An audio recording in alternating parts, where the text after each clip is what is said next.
Dans cette dernière vidéo, on va essayer de conclure, on va essayer de voir comment on raconte un petit peu, en reprenant des éléments qu'on a vus avant, mais en essayant de les poser bien clairement, pour faire une forme de fiche de lecture, pour le lecteur en tout cas.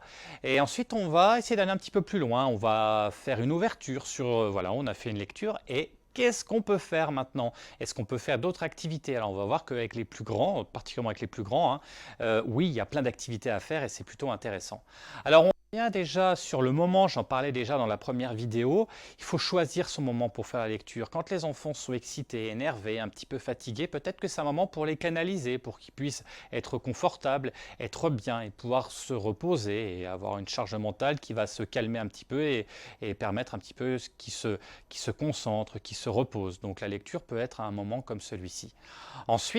Ensuite, le cadre dont on a parlé tout à l'heure est important, je reviens là-dessus. Le groupe d'enfants, le petit groupe d'enfants va être en demi-cercle dans un endroit dans un petit endroit plutôt fermé, un lieu de lecture où l'adulte doit être visible de tous. Pourquoi? Parce que s'il y a des enfants qui ne voient pas le lecteur, ils vont être déconcentrés et ils vont avoir leur attention qui va être dirigée vers d'autres choses et ils ne vont pas écouter l'histoire. Donc ça, c'est un petit problème. Donc il faut vraiment que le lecteur soit vu de tous.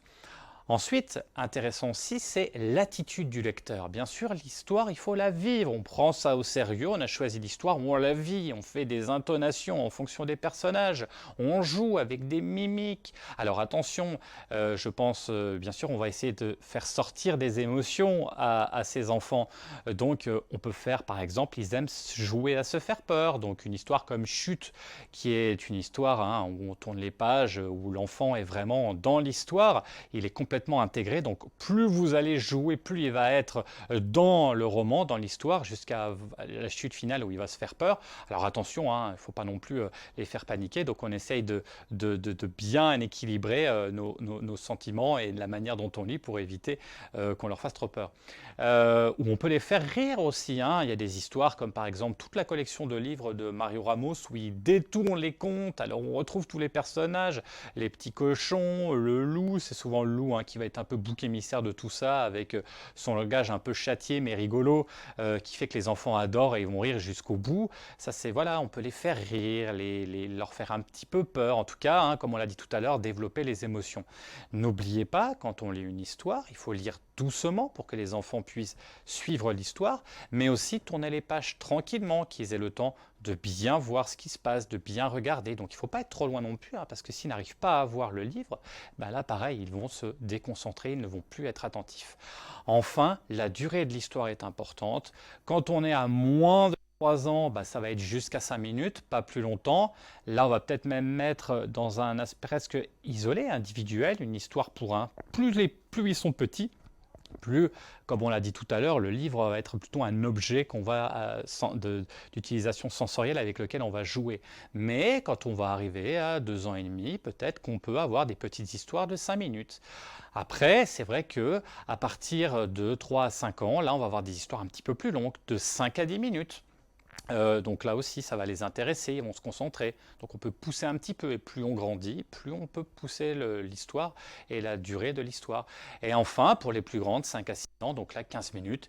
Et je vais vous dire, même quand ils sont concentrés, vous pouvez même pousser jusqu'à 20 minutes, parce que, effectivement, quand ils aiment ça, quand vous voyez qu'ils sont canalisés, concentrés là-dessus, il ne faut pas hésiter à pousser, parce que ça va leur permettre vraiment de se reposer. Et c'est vrai qu'ils adorent ça. Alors, quand elle est trop courte, il faut faire attention, on n'a pas le temps de baigner de l'histoire. Et pareil, si elle est trop longue, il peut se lasser. Donc il faut trouver l'équilibre. Donc je reviens sur ce que j'ai dit tout à l'heure. Lire une histoire, ce n'est pas une activité qu'on fait comme ça, c'est une préparation, c'est une réelle préparation où le lieu, le livre que l'on choisit, la manière dont on va lire, va avoir son intérêt. Voilà, donc il faut faire très attention à ça. Je conclus maintenant en réfléchissant justement à qu'est-ce qu'on fait après l'histoire. Alors, il y a le prolongement de l'histoire et on vient de dire quelque chose. Qu'est-ce qu'on peut faire avec ça? On peut proposer des pistes de réflexion avec les enfants, leur proposer de répéter l'histoire. Ça permet de les exercer à leur mémorisation, à la mémoire, bien sûr, le vocabulaire, les expressions qu'ils ont entendues. On peut jouer avec ça. On peut leur proposer de mimer l'histoire qu'ils viennent de voir. On peut leur proposer aussi de prendre des feuilles, de la peinture, des feutres, des crayons de couleur et de dessiner une scène qu'ils ont entendue dans l'histoire. Donc ça peut être intéressant avec la peinture aussi, du collage ou même pourquoi pas recréer l'histoire avec des marionnettes. Il faut faire vivre cette histoire et plus les enfants sont grands et plus ils peuvent utiliser ce qu'ils viennent de voir pour faire marcher leur imaginaire, leur mémoire et aussi les faire réfléchir sur des thèmes qui peuvent être importants.